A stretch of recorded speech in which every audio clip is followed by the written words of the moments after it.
welcome to the IBC Podcast. This is the podcast where we debate news that's happened all around the world, and we share our opinions as well as some other people's opinions that you might not have heard. I am Mohammed Ahmed, and once again I am joined by Lewis Belding, and as well as two new uh, people on this podcast, Mattis and Harry.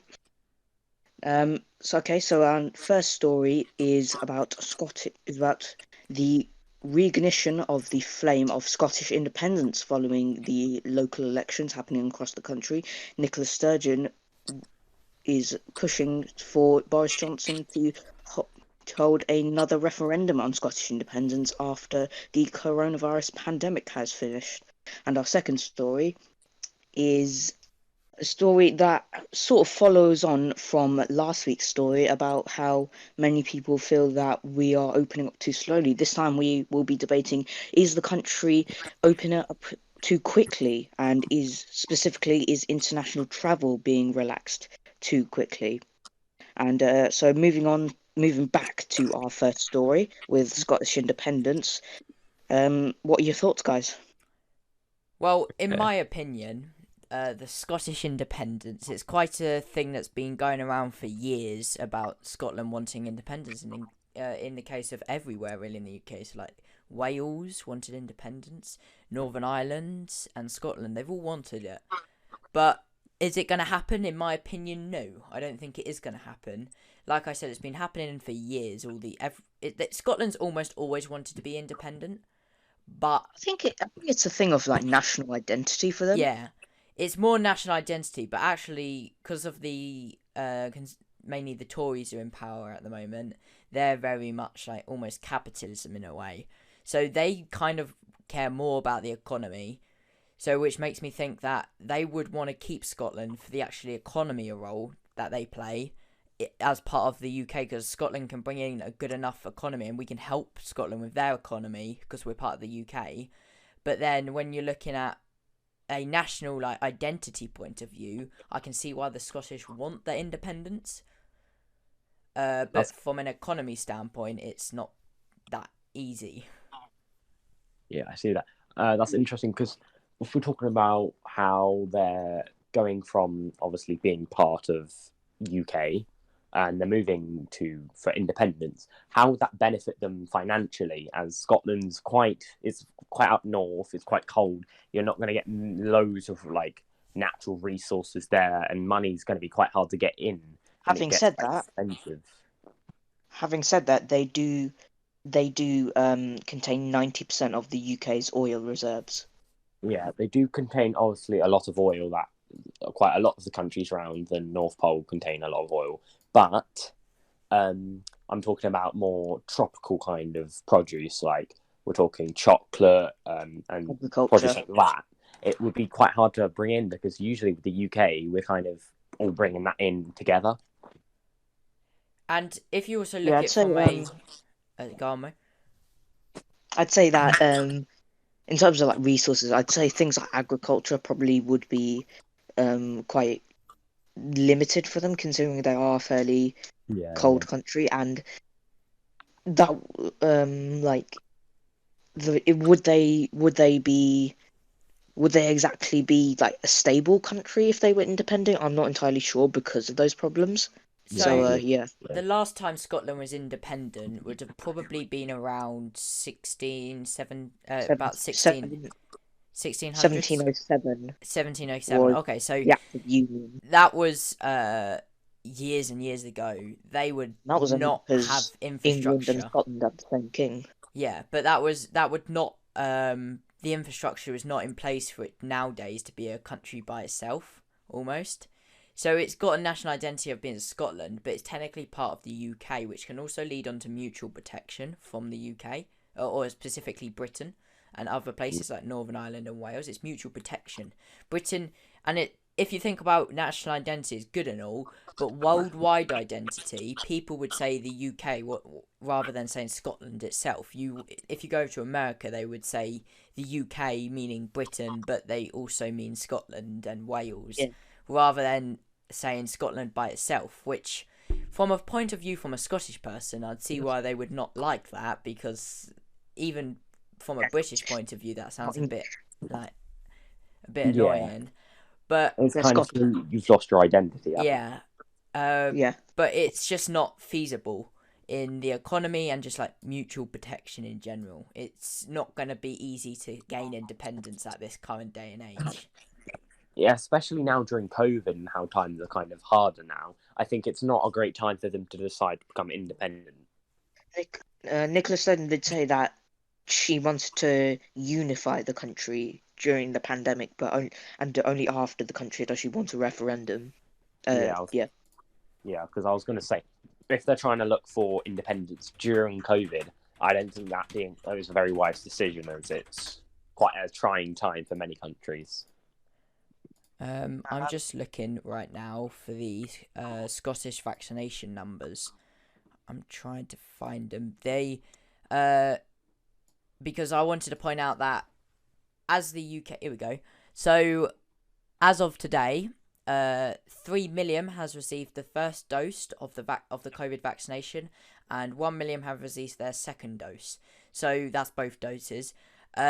That's really good. If you look at the population of Scotland, that is a brilliant number, and that is blatantly obvious part of the UK's, in Britain's scheme, of getting the vaccines, ordering tons of them, and then bringing them in. So it shows that because Scotland was technically part of the UK, they've got all of the vaccines and that got given them by the UK. So when the UK ordered them, they also when Britain ordered them, they ordered them for the whole entire UK, and that just shows national identity or safety and healthcare of the citizens. I would take healthcare and safety of the citizens over national identity, to be honest. I think that's what the government is choosing at this current moment in time as well.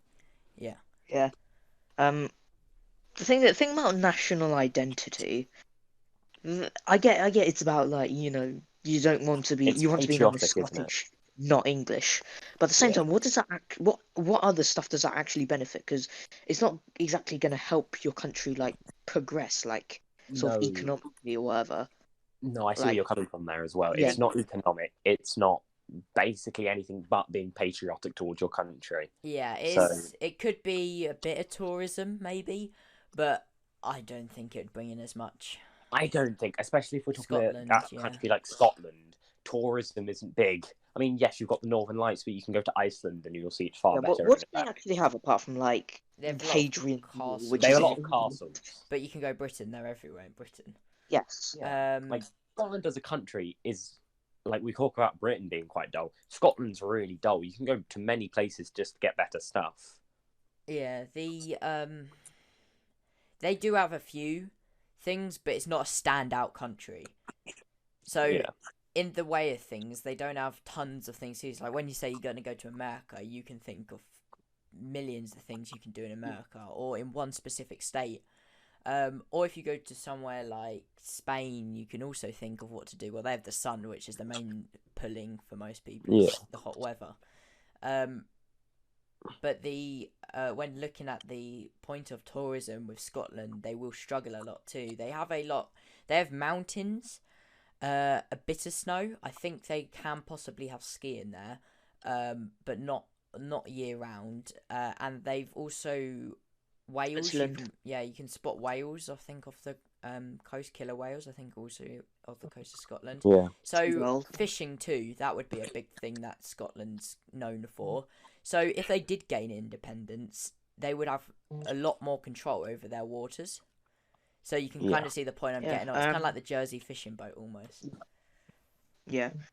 In terms of Scottish politics, I think there was this new political party that broke away from the SNP, who claimed that the SNP weren't really fighting for Scottish independence anymore and they'd become incompetent. So do you really think that the Scottish people are do you think the Scottish people are actually up for a Scottish independence? I mean, if we're talking, so in the past, Scotland has been a very patriotic country, and obviously we've had wars with them, being in England with Scotland, and I think both of England and Scotland are very patriotic and they want what's best for their country, but maybe that blinds them to what's actually the best. Yeah, at the moment though, yeah, it's also about looking at different generations almost. You have the generation of the old generation almost that would be very patriotic towards Scotland, but then you have the newer generation which would be more up for being part of the UK almost. I agree with that. That's kind of the same kind of problem with the whole Brexit thing as well. The older generation want Brexit because they want it to. They want it to go back to past. Then maybe that's how the past maybe is affecting the future maybe a bit too much. Yeah. With older generations and younger generations, the crucial thing you have to realise is that it's not everyone. Because then, with that, you think, oh, all old people, they're like all conservative and everything. That's really dangerous. Yeah, that's where like stereotypes come from. And also, if you look at the way of Scottish independence, you'd have to then think, if they get independence, because right now they're using the UK Parliament and politics, so they're basically using the UK's politics as a way of government. Yeah. When I say UK, I mean Britain independently. All the countries use Britain. If they go independent, though, they're going to need to make their own economy, a big one. They need their own parliament, basically. And at this day and age, it's hard to start new politics almost in different countries. It's quite hard to start a new parliament. After COVID, like the financial impacts are still going to go on for like years to come. Yeah. A point that we haven't said yet is the British royalty is that I don't know one of their titles, but they are basically they rule England and Scotland and Duke Wales. of Edinburgh probably, but he's dead now. No, but we're talking the monarch is like a monarch of Scotland, Wales, England, Northern Ireland as a whole, and I think it would benefit Scotland to stay in the group because that might help them with tourism and it would help them with their own like kind of space. I agree. Yeah. Even like the Duke of Edinburgh, obviously he's dead now and that, but when he was alive, I'd say he was a boost to tourism in like Scotland and that. You have Balmoral Castle, don't you, in Scotland? That's a big tourism castle for the monarchy. So, okay. Matas, do you have anything to say? Well, there's not much to say about it. You've pretty much said all the points, but they also have a few military like bases up in Scotland.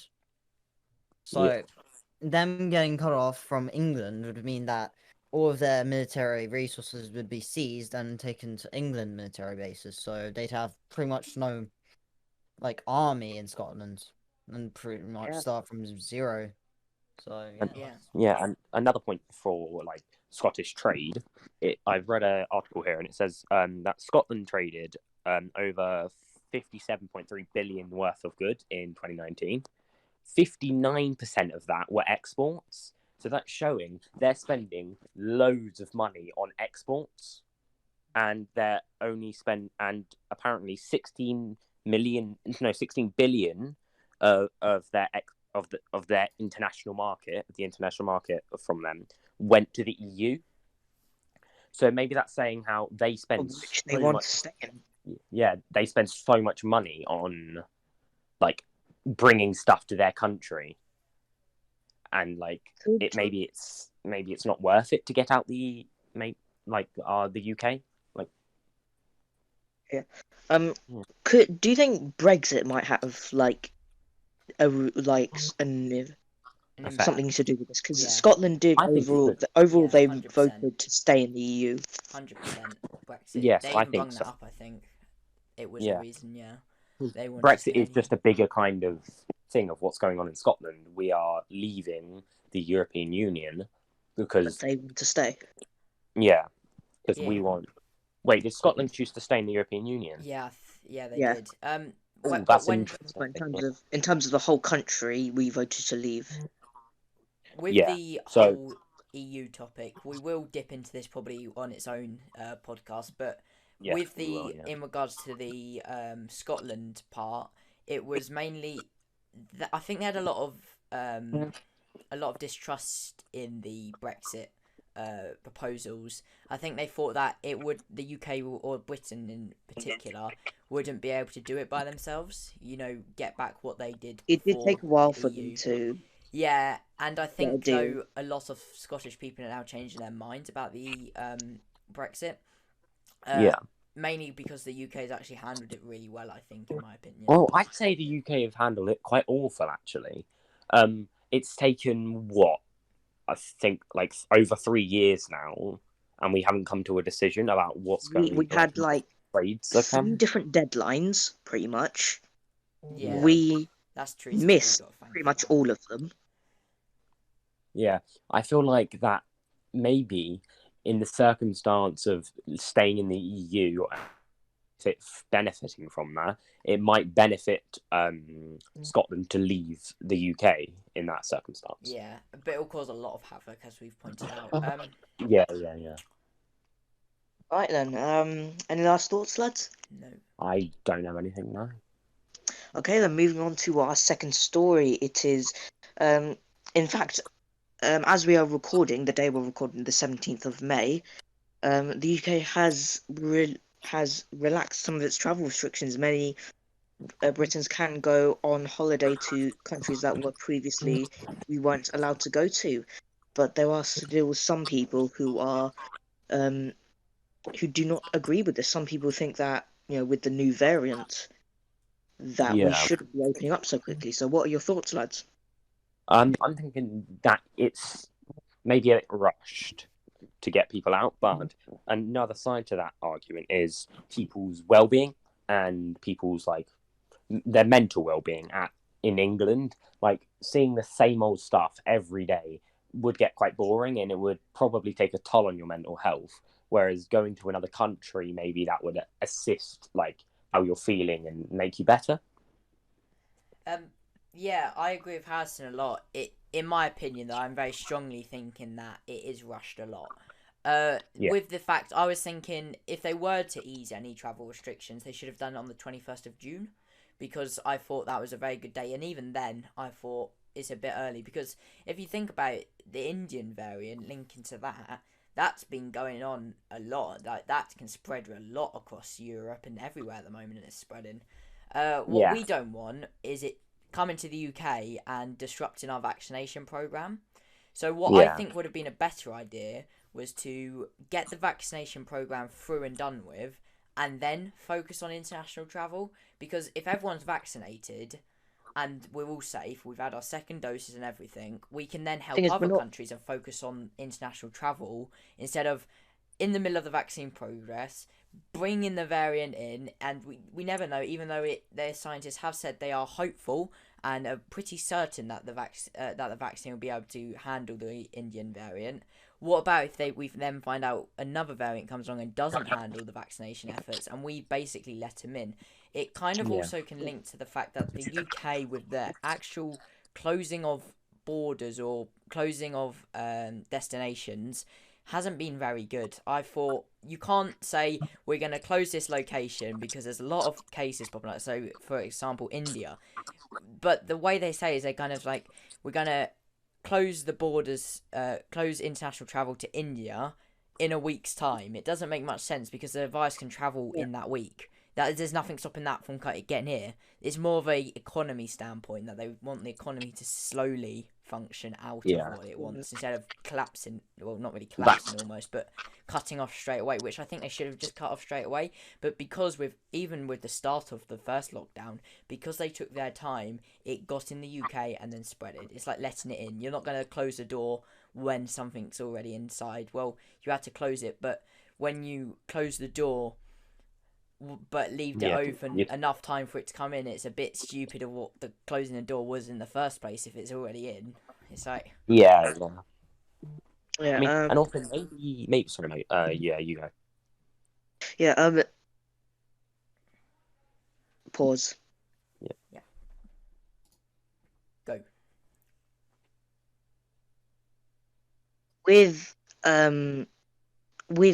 on the side of some people who think that we're going out of lockdown relaxing too quickly, it has been quite a common thing that a lot of things have been relaxed simply for money. So do you think money is the biggest factor in this by any chance? Yes, I 100%. agree with you there. I think I was going to say this before then. The biggest factor? I wouldn't say it's the biggest factor, but I say it's a big contributor towards the opening of the airports and international travel. It's like, yeah, I agree with Harry. It's I think in the way of the government at the moment, they're not entirely listening to the scientific advice completely. And they said that, but I think they need to listen to a bit of it, because with international travel, it's important to look at the different sides of it. So the side we think of, well, most people think of as, oh, you can't travel there, it doesn't really matter because not many people are going on holiday at the moment. But if it affects another country, they'll think, oh, but I can't go on holiday anymore, tough luck. But the thing with the actual aspect of it is either the medical aspect of the health of the citizens. If we close the border straight away, that would sort out that problem, but then you've got to balance out the other problem, which is the economy. And if you close the border straight away, that completely unbalances the scales. You see what I mean? So I understand why they keeping it a week, but I don't think they should, or at least narrow that time down a bit. Yeah, adding on from what Mo said about the economy, I think that maybe the airlines and the companies that run those airlines are putting pressure on the government, because they bring in a lot of money, and obviously airlines will probably put a lot of pressure on the governments. Yeah, due to the taxes, money from those airlines, some of it's going to the government, and the government needs that money, especially now. So maybe it's, yes, bad because of the whole strain and the new strain of the virus, but maybe it's good in the term of bringing more money into the country, which is what we need at this time. Okay, so on the side of people who disagree with the relaxations, would it be a safe statement to say that the government is sacrificing the public's safety in order to make money? Yeah, I think It's that's bold. definitely relevant. That's a very bold statement. But I agree. Sort of, not entirely. I don't agree with it entirely. Because if they thought that they were going to sacrifice health, they wouldn't even close the border entirely. They wouldn't even have any lockdown. So they have got the health in their minds, but I think it's mainly to weigh out the scales to even it out. Almost, they have to factor for both sides. You have to factor in the backlash the government would get if they're opening all the stuff and then suddenly the entire country fell ill. Like that backlash and the kind of threat of that happening, I think, is very heavy contributor. Yeah, the thing is, they're always going to get some sort of backlash from anybody. Yeah. And so that makes it very difficult to decide on when and what you should relax. Yeah, especially, I definitely believe that the whole international travel thing is rushed and it should be waited until the Indian variant has been controlled, like the other variant. Because, like, especially we had that variant that's originated in England, didn't we? Not too long ago. Yeah. And that, yes, it's still there, but they definitely, like, got a lot of control over that. And I think they should wait and do the same with the Indian one. So, a big play in that, the reason we got it under control was because of its timing, what happened, we had mass testing in place. We had... not really the start because we weren't vaccinating them, but we had mass testing and we also had track and trace. Now, the reason, if you look at other countries, we won't go into this too much detail on this podcast, but the reason when we look at other countries such as New Zealand, which handled it superbly, the main reason because of that was because of their track and trace system. Track and trace. It was already there, but the UK government didn't have a track and trace system because to them it was expensive, and the money they thought was like, what's the point, because that would never happen. Of course. Rich from them. Of course, it did happen, so... But,